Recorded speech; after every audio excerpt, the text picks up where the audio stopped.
Good morning to all of you. Vaishali, कोमल, पल्लवी, आवाज clear है बेटा? जी मैडम। आपकी आवाज दब रही है। हेलो। हाँ जी, आवाज आ रही मैडम? अब आ रही है।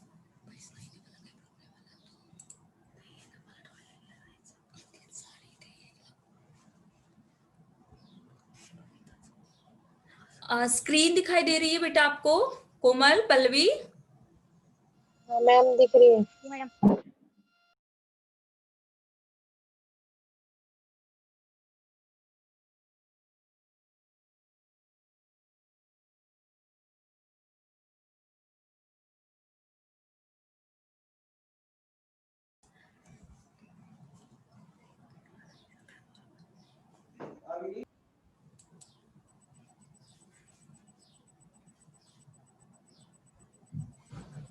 हाँ जी। चलिए अब हम लोग देखते हैं शंकर पुणेतांबेकर जी के व्यक्तित्व को, कि किस प्रकार का उनका व्यक्तित्व था और किस प्रकार से उनका कृतित्व था। शायद इसके पूर्व के लेक्चर्स में भी हम उसकी चर्चा कर चुके हैं। याद आ रहा होगा आपको कि नहीं याद आ रहा है? कहाँ तक आए थे आपको याद आ रहा है? नहीं याद आ रहा है? वैशाली, जी मैडम। हाँ, कहाँ तक आए थे? याद नहीं आ रहा मैडम। चलिए ठीक है, फिर से एक बार। ये याद इसलिए नहीं आता है बेटा कि बहुत दिनों का गैप हो जाता है ना, 3-3 दिनों का गैप होता है, कंटिन्यूसली लेक्चर्स रहते हैं, 1-2 के दिन के पीछे तो हम लोग याद कर पाए उसे। ठीक है, कोई बात नहीं, हम फिर से एक बार लेना चाहेंगे। जिस प्रकार आपको स्क्रीन शेयर की जा रही है कि प्रकृति, समाज और मानव जीवन यही सजीव सृष्टि के महत्वपूर्ण अंग है और इनका एक दूसरे पर निरंतर प्रभाव पड़ता है। मतलब देखिएगा कि जैसे प्रकृति है, समाज और मनुष्य है, और इस बीच में रचनाकार जन्म लेता है। अब रचनाकार का जन्म लेना वास्तविक तौर पर एक अपनी प्रकृति के लिए ही हम अनोखा वरदान के रूप में उसे स्वीकार करेंगे। किस प्रकार से? तो जैसे उनकी रचनाओं में वह पूरे समाज का प्रतिबिंब दिखाई देता है। रचनाकार प्रकृति, समाज, मनुष्य जीवन के विभिन्न पहलुओं को जानता है, समझता है और उसे अपनी दृष्टि से रचना में प्रस्तुत भी करता है। रचनाकार का जीवन अत्यंत संवेदनशील और प्रकृति प्रेमी के रूप में हमें दुनिया के हर साहित्य में दिखाई देता है। देखिएगा कि ये जो वाक्य है ना, ये वाक्य अत्यंत महत्वपूर्ण है। इन सभी वाक्यों को आप किसी भी जगह पर डाल सकते हो। मतलब जो आपके खानदेश के साहित्यकार है, जैसे मुबा शाह जी हैं, जैसे डॉक्टर विश्वास पाटिल जी हैं, जैसे डॉक्टर पीताम्बर सरोदे जी हैं, डॉक्टर तेजपाल चौधरी जी, देखिएगा कि जब हम उनके व्यक्तित्व के बारे में बात कर रहे हैं, खास तौर पर एग्जाम की बात करना चाहेंगे कि एग्जाम में जैसे सवाल आपको पूछा जाता है ना, उसी हिसाब से आपको लिखना है। तो इन वाक्यों की एक पृष्ठभूमि आप लोगों के सामने हम रखना चाहेंगे, भले ही वह शंकर पुणेतांबेकर जी के संदर्भ में हमें प्राप्त हो रही हो, लेकिन जरूरी नहीं है दोस्तों कि केवल शंकर पुणेतांबेकर जी पर ही सवाल किया जाए। सवाल किसी भी रचनाकार पर हो सकता है, किसी भी साहित्यकार पर हो सकता है। आपको याद क्या करना है, ध्यान में रखिएगा कि ये जो पार्श्वभूमि है, ये जो प्रास्ताविक हम आपको दिए जा रहे हैं, ये आपको नोट्स में भी मिलेगा और उससे ही आप लोगों को बहुत अच्छे से लर्न कर लेना है। पता नहीं दोस्तों कि आपके संदर्भ में स्ट्रक्चर कैसा रहेगा एग्जाम का। कोरोना महामारी की वजह से स्ट्रक्चर पूरा ऑल ओवर इंडिया में चेंज हो गया है और हमारे खानदेश में भी चेंज हो गया।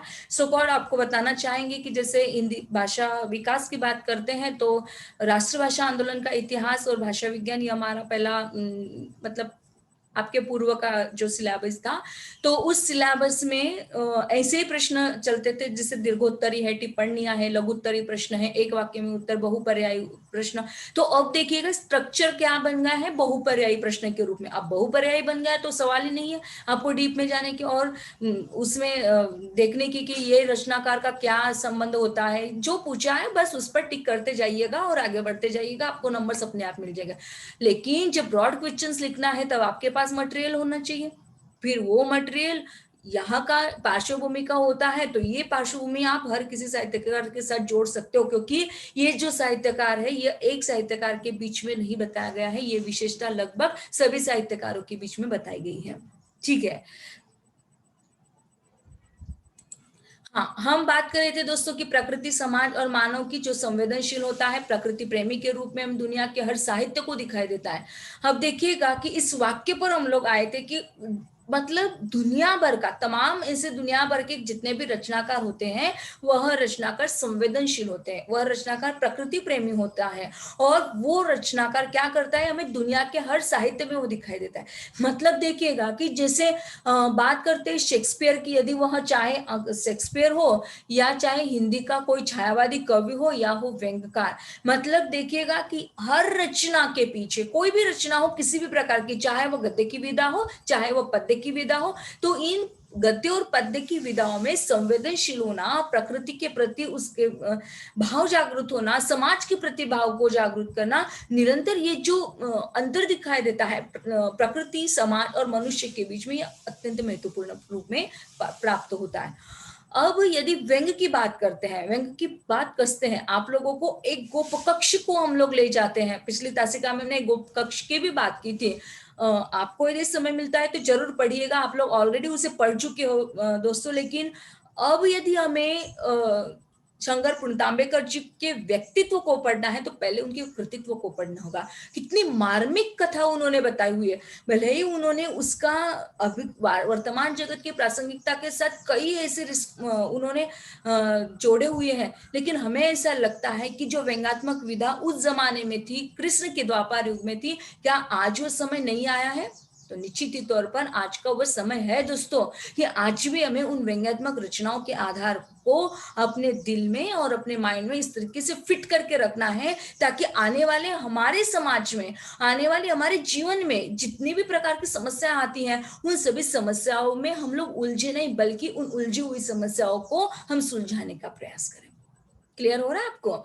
और शायद इसी के बेस पर आप लोगों ने कल जो वेबिनार हुआ था, हमें समय नहीं मिल पाया इसलिए हम रजिस्ट्रेशन भी नहीं कर पाए, तो बहुत अच्छे कितने लोगों ने ज्वाइन किया था आप लोगों में से?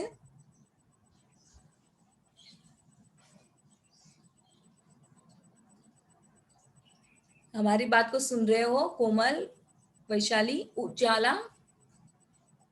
जी मैडम। जी मैम। हाँ, बोलिए, फिर बोलते क्यों नहीं हो आप? कितने लोगों ने ज्वाइन किया था? हमने आपको रिक्वेस्ट की थी कि हम नहीं है बेटा, आपको जुड़ना है और स्क्रीनशॉट निकालना है और ग्रुप पर डालना है। मुझे नहीं लगता किसी ने काम किया, ये कर दिया क्या? अरे बेटा, हाँ या ना में तो बात करो। मैम मैंने नहीं किया था क्योंकि मेरी कार्ड ही बंद हो गया था कल के दिन। ओके, ठीक है, कोमल का प्रॉब्लम क्लियर हुआ। वैशाली, आपका क्या प्रॉब्लम है बेटा?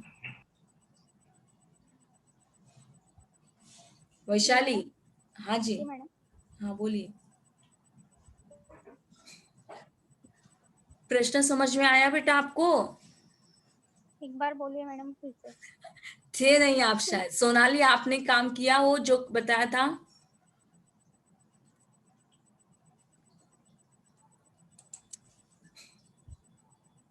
हाँ जी, हमारे बीच में कविता का आगमन हो चुका है। कविता, स्वागत है बेटा आज की तासिका में। हमारा सवाल कुछ इस प्रकार से है। सवाल हमारा यह है कि कल की वेबिनार में आप सब लोगों ने आपका अटेंडेंस दिया था क्या? कल के वेबिनार में आप लोग सम्मिलित हुए थे क्या?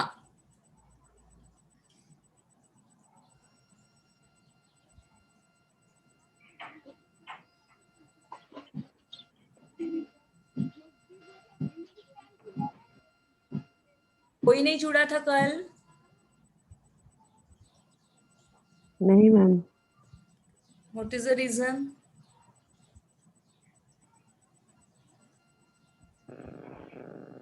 क्या रीजन था बेटा न जुड़ने का? कम से कम जो टीचर्स आपको बता रहे हैं, देखिए बेटा, इसमें हमारा बेनिफिट नहीं है। न तो रणखांबे सर जी का कोई मूल्य है और न तो रूपाली मैम का कोई मूल्य। हम लोग देखिए, हम केवल एक माध्यम बनना चाहते हैं बेटा, एक मेडिटर बनना चाहते हैं, है ना। आपके मोबाइल पर हमारे व्हाट्सएप ग्रुप पर हमने हमेशा, मुक्ति जैन मैम ने भी डाला था शायद मेरे ख्याल से, तो जब ये सारे डिपार्टमेंट के अपने परिवार के लोग, बड़े लोग आपको कोई परामर्श देते हैं तो गलत है क्या? सर की आशा केवल यही थी कि मैम आपके बच्चों को जोड़ने का प्रयास कीजिएगा, तो मेरे बच्चे जुड़े नहीं। अब देखिए हमारे सामने ये प्रश्न चिन्ह उपस्थित हो जाता है बेटा कि आप लोग क्यों नहीं जुड़े।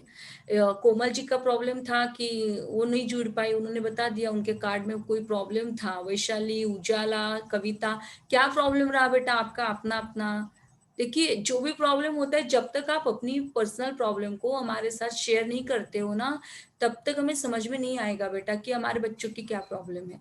यदि आप हमें अपना मानते हो तो, केवल मुझे अपना माने बिल्कुल हम नहीं कहना चाहते, सर है हमारे साथ शेयरिंग नहीं हो सकती आपकी, तो आप सर के साथ शेयर कर सकते हो बेटा, लेकिन शेयर कीजिए।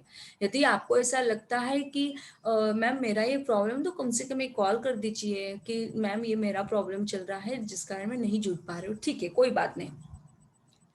मतलब निश्चित तौर पर हम यकीन कर ले कि आप लोगों में से कोई भी नहीं जुड़ा कल।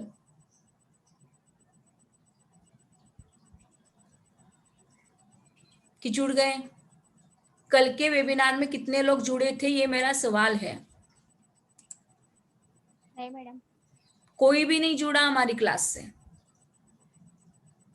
बेटा, इसलिए हम आपको पूछना चाहते हैं कि आपने यदि स्क्रीनशॉट नहीं निकाला है तो हम जो टीचर्स पेजपुर कॉलेज के हैं या रणखांबे सर जी हैं, तो हम उनसे वो परामर्श लेकर, उनसे रिक्वेस्ट कर, वो जो स्क्रीनशॉट उन्होंने दिया होगा या जो रिकॉर्डिंग उन लोगों ने किया होगा वो हम आपको दिखाएंगे, ताकि आप लोग उन सभी चीजों से वाकिफ हो जाए, आपके माइंड से एक भी पॉइंट मिस ना हो जाए। ये मेरा उत्तरदायित्व है।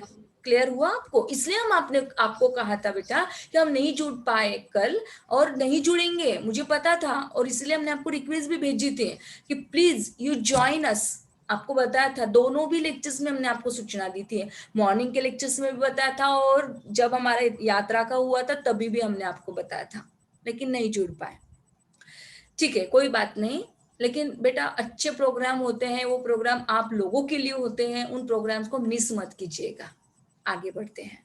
तो क्लियर हो गया आपको कि प्रकृति, समाज और मनुष्य का रचनाकार के साथ क्या मतलब क्या दोनों में क्या, तीनों में क्या डिस्टेंस होता है, किस प्रकार से प्रकृति के साथ, समाज के साथ और मनुष्य के साथ, क्योंकि मनुष्य समाज से बना है और समाज है, प्रकृति है, तो इन समाज और प्रकृति के आधार पर ही रचनाओं का जन्म लेना अत्यंत स्वाभाविक होता है। मानते हुए चलेगा कि केवल हम समाज में चले जाते हैं, समाज का वर्णन करते करते हम किसी के प्रकृति के वर्णन को ही नहीं देख पाते, तो बोर नहीं हो जाते? जैसे आप लोगों ने इसके पूर्व में समय सरगम उपन्यास को देखा होगा। समय सरगम उपन्यास में कौन कौन सा चीज, कौन कौन सी घटनाएं दिखाई देती है, समाज का चित्रण दिखाई देता है वहां पर, लेकिन समाज के चित्रण के आधार पर मनुष्य की भाव भूमिका को भी दिखाने का प्रयास किया। जिस प्रकार से एक अरण्या और ईशान, इन दोनों के अंतर को दिखाने का प्रयास किया गया है। ईशान और अरण्या, ईशान यदि मानता है आध्यात्मिक धरोहर को तो अरण्या बिल्कुल नहीं मानती है, ईशान परिवार को मानता है, बिल्कुल नहीं मानती। देखिए मनुष्य के अंतर को देखिएगा, समाज वहां का कैसा है, क्योंकि वृद्धात्मकता, वृद्धावस्था को प्राप्त करने वाले समाज को वहां पर दिखाने का प्रयास किया, और साथ में आने वाली उनकी प्रकृति, तो प्रकृति का कितना सुंदरमय चित्रण किया हुआ है कि जैसे वह बगीचे में चले जाते, टहलती है, तो वहां पर आने वाली अनेकानेक प्रकार की जो पुष्प हैं, पौधे हैं, उनसे वो प्रभावित हो जाती है। तो प्रकृति, समाज और मनुष्य, इन्हीं के साथ रचनाकार रचनाओं को जन्म देता है। क्लियर हुआ?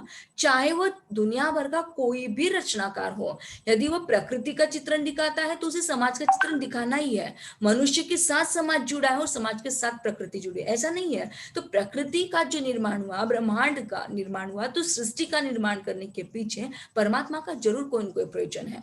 तो यही प्रयोजन हमारे साहित्यकारों ने भी लिया। फिर चाहे वो विलियम ब्लेक हो, चाहे वो शेक्सपियर हो, मतलब यदि हम केवल अपने हिंदी के ही कवि लेते हैं या हिंदी के ही रचनाकार लेते हैं तो जरूरी नहीं है बेटा। ये तो सभी तमाम ऐसे साहित्य की विधाओं, फिर वो चाहे बंगाली हो सकता है, चाहे फिर हिंदी हो सकता है, अंग्रेजी हो सकता है, मराठी हो सकता है, गुजराती, कोई भी कवि हो।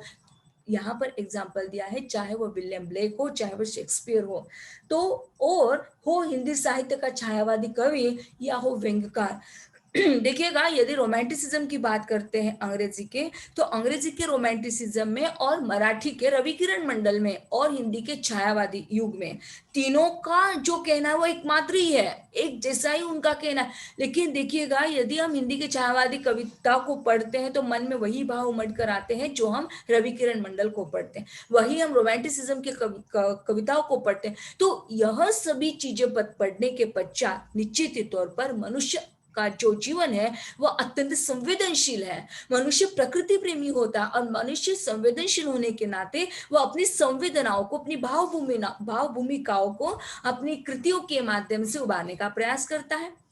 चाहे वह व्यंग्यात्मक विधा हो, चाहे वह कविता हो, चाहे वह गद्य की विधा हो, चाहे वह पद्य की विधा। यहाँ तक हम लोग आए थे क्योंकि उजाला कविता बाद में जुड़ी थी और भी बाद में 2-3 लोग जुड़े थे, और यहाँ तक हम लोग आए थे क्योंकि आगे का जो हिस्सा था वो ड्रॉप आउट न हो जाए आपसे, इसलिए हमने पुनः एक बार यहाँ तक बताया। बेटा, आपको यदि क्लियर हो गया हो तो हम आगे बढ़ सकते हैं, आपकी आज्ञा हो तो। Yes ma'am. वेरी गुड, चलिए बेटा आगे बढ़ते हैं। अब देखिए, हिंदी साहित्य में व्यंग्य विधा की अपनी एक अलग पहचान है। व्यंग्यकारों की, अब देखिएगा कि हमारे हिंदी साहित्य में व्यंग्यकार जितने हुए हैं तो उन व्यंग्यकारों का मूल्य क्या था, उन्होंने कौन कौन सी चीजों को अपनी रचनाओं में प्रस्तुत किया। तो व्यंग्यकारों ने प्रकृति, समाज, आ गए ना फिर से एक बार कि प्रकृति समाज है। अब यहाँ पर उन्होंने मानव जीवन बता दिया, जैसे कि हमने ऊपर मनुष्य भी बता दिया। तो प्रकृति, समाज और मानव जीवन को अपनी व्यंग्य रचनाओं में सशक्तता एवं परिपक्वता से वो प्रस्तुत करते हैं। अब देखिएगा कि सशक्तता के साथ एवं परिपक्वता के साथ उनका प्रस्तुत करना कितना महत्वपूर्ण होता है। यदि कोई भी रचनाकार अपनी रचनाओं को प्रस्तुत करता है तो उसमें परिपक्वता का होना नितांत आवश्यक होता है, और साथ में इस पर भी वह प्रकाश डालता है कि समाज की अच्छाई और बुराई पर प्रकाश डालने का कार्य करता है।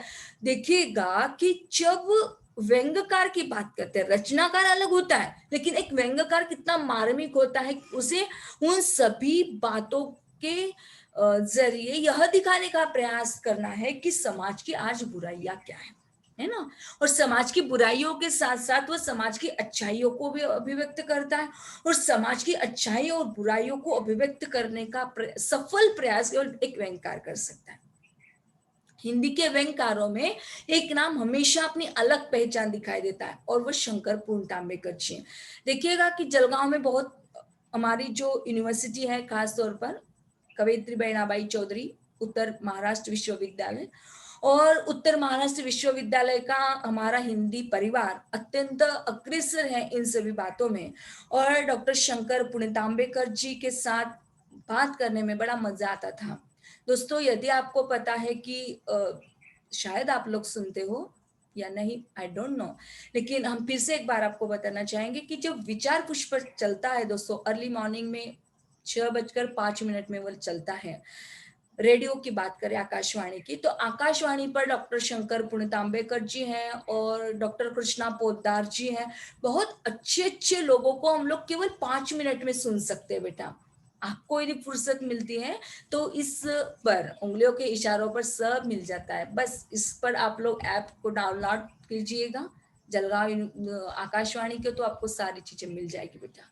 तो ऐसे हमारे डॉक्टर शंकर पुण्यतांबेकर जी। चलिए, ये जो हमने आपको बताया इसमें आपको डालना है, अब ये व्यंग्यात्मक रचना को निकाल दीजिएगा। जब आप देखिए, डिप्लोमेसी होनी चाहिए आप में, डिवाइन डिप्लोमेसी होने की, आपको प्रश्न कैसे पूछा जा रहा है और उस प्रश्न के आधार पर आप क्या लिख रहे हो, मानते हुए चलेगा कि आपको यहाँ पर तेजपाल चौधरी जी के बारे में पूछा जाए, विश्वास पाटिल जी के बारे में पूछा जाए, तो आपको लगभग यही पार्श्वभूमि रखनी है, लेकिन पार्श्वभूमि रखते हुए ये हिंदी के व्यंग्यकार से आपको चेंज करना होगा, फिर उसे अपने माइंड से डालना होगा कि इसमें क्या आ सकता है ना।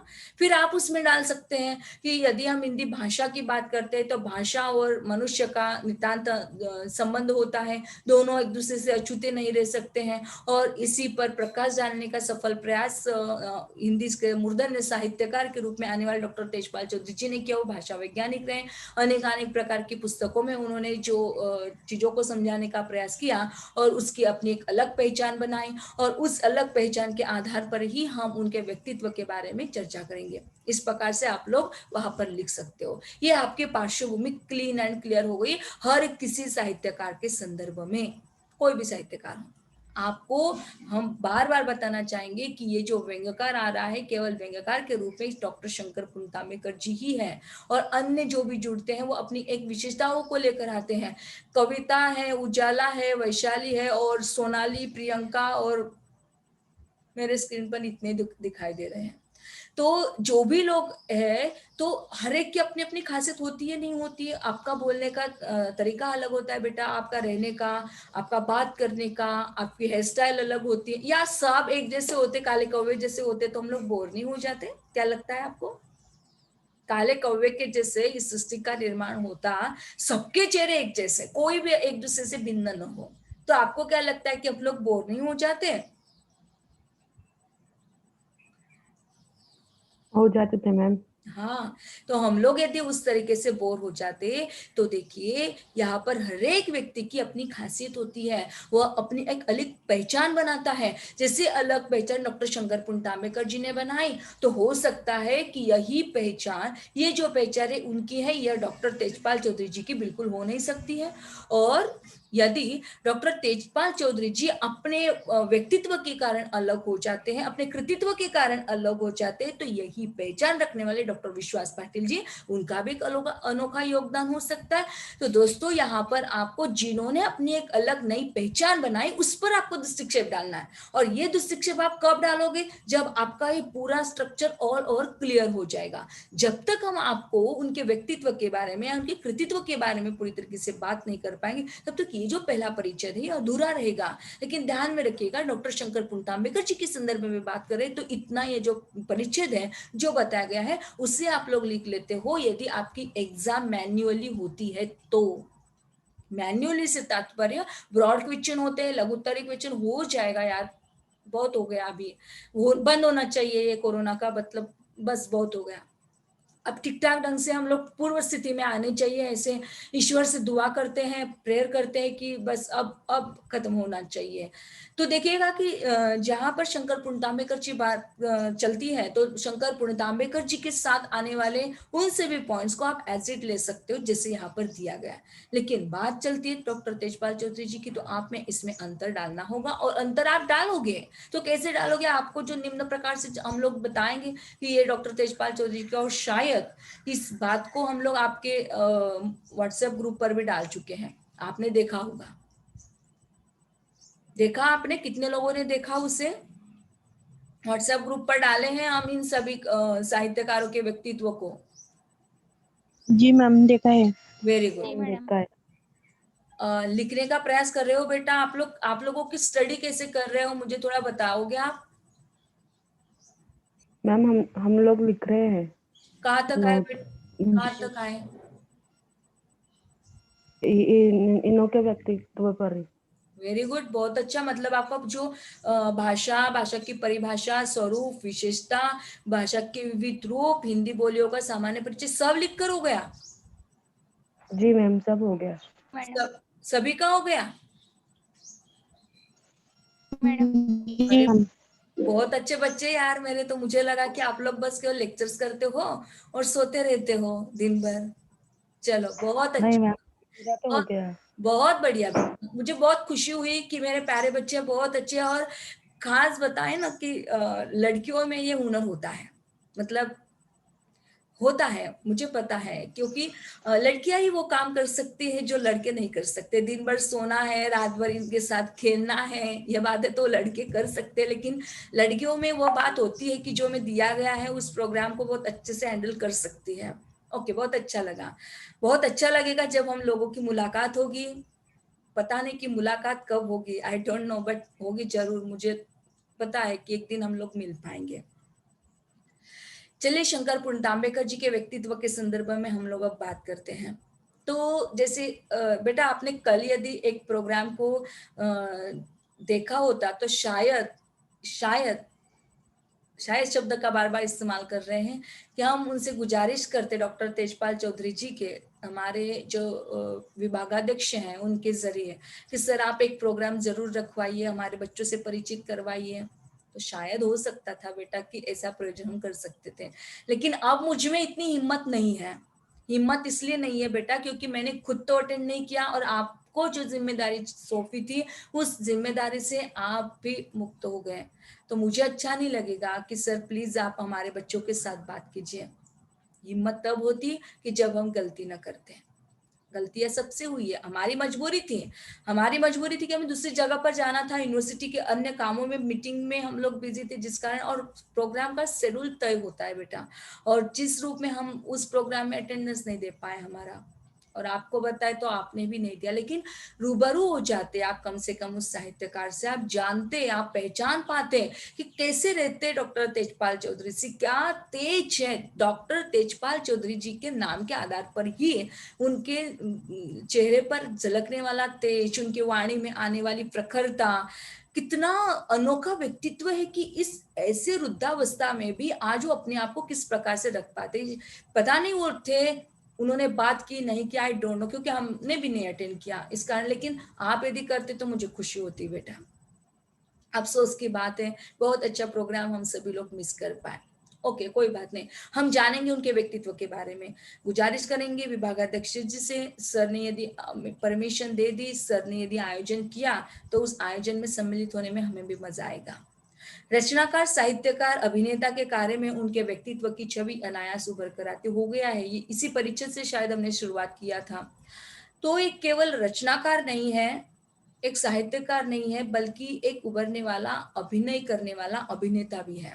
देखिएगा, कई लोग ऐसे होते हैं दोस्तों कि कई लोग केवल बात कर सकते, केवल लिख सकते। एक रचनाकार की यदि खास तौर पर बात करें तो वह रचनाकार केवल अपनी रचनाओं को लिख सकता है, वह साहित्यकार केवल अपनी रचनाओं को लिख सकता है, वह साहित्य को परिमार्जित कर सकता है, लेकिन उसी साहित्य के माध्यम से, किसी कृति के माध्यम से उसे अभिनय में खरा उतरना, अभिनय तभी खरा उतर सकता है बेटा जब तक हम सौहार्दता से उसे परिपूर्ण रूप से प्राप्त नहीं कर सकते। अब वो कैसे प्राप्त कर सकते, देखिएगा कि मान तो ये चलेगी कि यदि मुझे किसी रंगमंच पर अपना कार्य करना है तो उस रंगमंच की भाव भूमिका को हमें प्रस्तुत करना नितांत आवश्यक हो जाता। अब वो कैसे प्रस्तुति होगी, तो निश्चित ही तौर पर हमें एहसास दिलाना पड़ेगा कि जो भाव भूमिका रंगमंच पर खेलने वाला अभिनेता के साथ हो रहा है, वही भाव भूमिका को हम पाठकों तक पहुंचाए, सहृदय पाठक वह उसके साथ पूरी तरीके से परिचित हो जाए। बल्कि हम यूं कहना चाहेंगे, यदि रंगमंच का नायक रो रहा है, नायिका रो रही है, तो वही नायक और नायिका के रोने की जो भाव है, वही रोने के भाव हमारी पाठकों के हर नर नारी के बीच में होने चाहिए। और जब रचनाकार, जब अभिनेता रोता है और जब सुधी पाठक उसे देखता है, जब उसकी भाव भूमिका को आत्मसात करता है, तब हम मानेंगे जैसे वो रोता है ठीक उसी रूप में हम लोग रोने का प्रयास करता है, मानते हुए चलेगा कि वो जो कार्य कर रहा है वो उसके साथ घटनाएं घटित नहीं होती है, बल्कि ये घटनाएं स्वयं मेरे साथ घटित होती है। नायिका एक कमरे में रो रही है तो हमें एहसास होता है कि बस नायिका की जगह पर मैं ही हूं, और हम खुद रोने लगते हैं। अरे बाबा, प्रोड्यूसर ने उसके लिए ढेर सारे पैसे दिए, हमारे लिए पैसे नहीं दिए, लेकिन हम लोग भूल जाते हैं, हम लोग भी रोते हैं। जब फिर तादात्म्य स्थापित कर लेता है सहृदय पाठक और रंगमंच अभिनेता, तब वह अभिनेता सफल माना जाता है। और यह अभिनेता की खास विशेषता डॉक्टर शंकर पुणितांबेकर जी में थी, और जिस कारण उनका जो व्यक्तित्व की अलग पहचान वो बना पाए, व्यक्तित्व की अलग छवि अनायास से हमारे सामने आ गई, इस प्रकार से सामने आ गई। तो रचनाकार, साहित्यकार या अभिनेता के कार्य में उनके व्यक्तित्व की छवि अनायास से उभर कर आती हुई दिखाई देती है। साहित्यकार अपनी रचनाओं में विचार, कल्पना और वास्तविक जीवन, सामाजिक जीवन को रेखांकित करता हुआ दिखाई देता है। अब देखिएगा कि किस प्रकार से उन्होंने अपनी रचनाओं के माध्यम से, उनके साहित्य के माध्यम से, उनके व्यक्तित्व के आधार पर उनके आसपास के परिवेश का प्रभाव दिखाई देता है। जैसे उन्होंने कहा कि साहित्यकार अपनी रचनाओं में विचार कल्पना के साथ साथ वास्तविक सामाजिक जीवन को भी वो रेखांकित करता है। अब किस रूप में, कि केवल क्या वह समाज का चित्रण करते, जैसे प्रेमचंद जी ने गोदान में निर्मला उपन्यास में उन्होंने केवल समाज का चित्रण करवा दिया, और उन कल्पनाओं के जरिए पद्मावत में उन्होंने नारी के सुंदरतम गुणों का बखान कर दिया। नहीं दोस्तों, बल्कि साहित्यकार को उन रचनाओं के साथ साथ, सामाजिक जीवन के साथ साथ, उन विचारों के साथ साथ कल्पना को भी जोड़ना पड़ेगा। कल्पना किसी लड़की का नाम नहीं है। क्या है कल्पना? What is imagination? किसे कल्पना कहोगे आप लोग?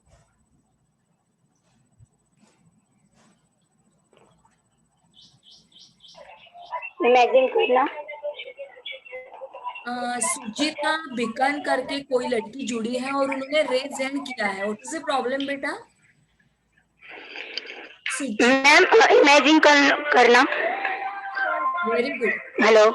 हाँ जी, कौन बात कर रहा है? सुजीता? मैं बेटा हूँ। हेलो, आपको आवाज आ रही है मेरी? आपकी आवाज आ रही है, लेकिन आपने जो बैकग्राउंड साउंड लगा लिया बेटा, उसे आप कट करते तो आवाज क्लियर आती। Very good. हाँ, अब बोलिएगा।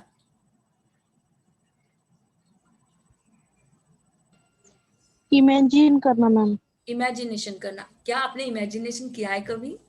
कल्पना की जगत में आप क्या कभी पहुंचे हो? जी मैम, सभी करते हैं। Very good. आपने कौन सी कल्पना की थी, क्या जान सकते हैं हम?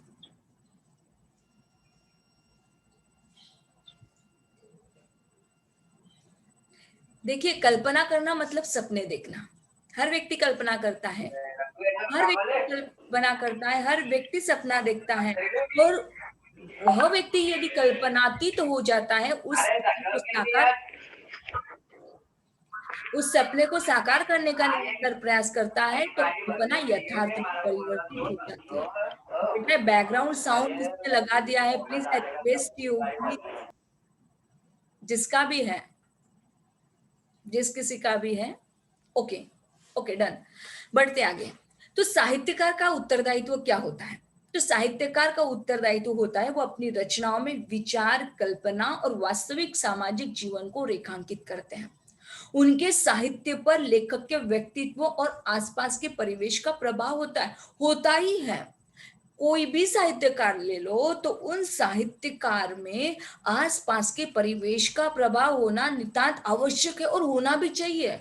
यदि वह अब देखिएगा, कोरोना महामारी के समय में यदि हम साहित्यकार की उन रचनाओं को देखते हैं, पढ़ते हैं, हर जगह पर कोविड-19 की वजह से परिवार में विघटन, नारियां घर में एकत्रित रही, और एकत्रित रहने के कारण जब पति पत्नी दोनों एक साथ रहते, देखिएगा, हम दो हमारे दो, माँ बाप को फेंक दो वाली कूटनीति यदि हमारी संस्कृति ने बना ली है, तो जहां तक हमारा ख्याल है, हम लोग ज्वाइंट फैमिली को नहीं मानते हैं। इसलिए नहीं मानते क्योंकि हमें ऐसा लगता है कि परिवार बाधा होती है। लेकिन देखिएगा, जब हम ज्वाइंट फैमिली की बात करते हैं बेटा, तो ज्वाइंट फैमिली अत्यंत महत्वपूर्ण है, क्योंकि हम यदि गलतियां करते, छोटे गलतियां करते, तो बड़े लोगों का उत्तरदायित्व होता है कि वह हम छोटे लोगों को समझे और समझाएं, और यदि हम उनके बताए गए संस्कारों के आधार पर चलते, तो परिवार की विघटनकारी बात हो ही नहीं सकती। लेकिन मानते हुए चलेगा कि जब कोविड-19 की वजह से पति पत्नी एकत्रित रहती है, पति डिमांड करता है, बैठता है कोर्ट पर और फरमाइश करता है, चलो मेरे लिए वो लाओ, ये मेरे लिए वो लाओ, तो देखिएगा, जब इस प्रकार की फरमाइश निरंतर रूप से चलती जाती है, तो उस परिवार में विघटन होता है। जो चीज वो बनाती, वो उसे यदि वो अच्छी तरीके से नहीं बना पाती, तो उसमें वह झगड़ा होता है। तो ये जो झगड़ों के रीजन है ना, उन रीजनों पर भी कई साहित्यकारों ने अपनी दृष्टि डाली कि कोविड-19 की वजह से परिवार में विघटन। हाँ, वो विघटन किसी न किसी कारण की वजह से हुआ। एक तो पहली चीज है कि कोविड-19 की वजह से समाज में बहुत ही विशृंखल वातावरण तैयार हो गया। पहली चीज तो ये कि हम मनुष्य को जोड़ने का अब तक प्रयास कर रहे थे, हमारी संस्कृति जोड़ने की थी, अब हम लोग दूर होते चले जा रहे। कैसे? नहीं बाबा, हमें आपसे डर लगता है, दूर ही रहिए। मतलब जब हम लोग सेकंड करते थे, सेकंड की पाश्चात्य संस्कृति को अपनाया था, बस हम हाथ जोड़ के फिर से एक बार हम हमारी पूर्व दिप्ती शैली को अपनाएंगे, भारतीय शैली को हाथ जोड़ के नमस्कार करने लगे। नमस्ते सर जी, नमस्ते मैडम जी। क्यों हो गया ऐसा? कोविड-19 की वजह से हो गया। मतलब जितना जैसे पार्लर्स में जा रहे थे, अब हम घर पर ही अपना फेशियल बनाने लगे क्योंकि डर लगता है ना। मतलब फिर से एक बार हम जड़ी बूटियों का सहारा लेने लग गए। देखिएगा कि जैसे जैसे कोविड-19 की वजह से होने वाला जो परिवर्तन है, जो सुधारवादी परंपराएं हैं, उसे भी हम लोग आत्मसात करें। देखिए, तो जिस बात चल रही है उनके साहित्य पर लेखक के व्यक्तित्व और आसपास की परिवेश का प्रभाव होता है, तो हम आपको वो समझाना चाहते हैं, आपकी वर्तमान जगत के साथ, वर्तमान जगत के प्रासंगिकता के साथ आपको जोड़ना चाहते हैं। बेटा, वाक्य क्लियर हो गया? जी मैम। आपकी आज्ञा हो तो हम लोग आगे बढ़े। Yes ma'am. Very good. अब देखिएगा, साधारणतः व्यक्तित्व का क्या अर्थ होता है? व्यक्तित्व का अर्थ होता है, आपको कहीं पर भी यदि सवाल पूछा जाता है तो ये ध्यान में रखिएगा, व्यक्तित्व का अर्थ क्या होता है। तो व्यक्तित्व का अर्थ होता है वे विषय गुण जिसके द्वारा किसी व्यक्ति की स्पष्ट और स्वतंत्र सत्ता सूचित होती है। वे लोग चाहिए ना, जन सामान्य को अपने विचारों को रखने का पूरा पूरा अधिकार है, लेकिन ध्यान में रखिएगा कि उस अधिकारों के बदले आप किसी की जिंदगी न बर्बाद करते हैं। अधिकार होते हैं, लेकिन जो वास्तविकता होती है वो उस वास्तविकता को भी, वास्तविकता से परे किसी मनुष्य को नहीं होना चाहिए। तो ध्यान में रखिएगा कि विषय गुण जिसके द्वारा, वे विषय गुण जिसके द्वारा किसी व्यक्ति की स्पष्ट और स्वतंत्र सत्ता सूचित होती है। इसके पूर्व भी अपने आप को बताया था बेटा, हर एक व्यक्ति की अपनी अपनी खासियत होती है। हर एक व्यक्ति अपने अपने खासियत के आधार पर, अपने अपने गुणों के आधार पर, अपने व्यक्तित्व के आधार पर एक अलग नई पहचान बनाता है। अब देखिएगा कि कैसे शंकर पूर्ण तांबेकर जी का एक अनोखा व्यक्तित्व है। व्यक्ति और कृतित्व यह एक दूसरे को प्रभावित करते हैं। ये इन दोनों के द्वारा, मतलब व्यक्ति और कृतित्व के द्वारा, व्यक्ति एक अलग चीज है, क्लियर हो गए, और उनकी जो कृतियां हैं, उन्होंने जो लिखा हुआ है उनका कृतित्व है ना। व्यक्तित्व मतलब उनका बाह्य ढांचा, कि वो कैसे रहते हैं, कैसे दिखते हैं, कैसे बोलते हैं, है ना, कैसे उनका स्वभाव है, मतलब उनकी प्रकृति क्या है। कई लोग होते हैं ना एग्रेसिव होते हैं, मतलब ऐसा लगता है कि बाप रे, देखते डर लगता है, होता है ऐसा। और कई लोग ऐसे हंसमुख होते हैं कि नहीं यार, फ्रैंकली होते, टू बी फ्रैंक, चलो यार आपकी बातें हमारी तक शेयर हो जाए, हमारी बातें आप लोगों तक शेयर हो जाए, मतलब एक फ्रैंकली, एक फ्रेंडली, एक हम कहे कि एक पारिवारिक स्वरूप वो व्यक्ति दे देता है। लेकिन कई लोगों के साथ यदि हम लोग बात करते तो बस ना वो अपनी बताता है ना दूसरों की सुनता है, बस जितना काम उतना। होते ऐसे भी लोग समाज में। तो देखिएगा कि ऐसे व्यक्तित्व के बारे में हम बात नहीं करना चाहेंगे, बल्कि हम यूं कहना चाहेंगे कि डॉक्टर शंकर पूर्ण तांबेकर जी और उनका जो व्यक्तित्व था, उनका जो कृतित्व था, तो दोनों भी प्रभावित करते हैं। मतलब तय है कि उनका जो व्यक्तित्व था वो समाजोन्मुख था।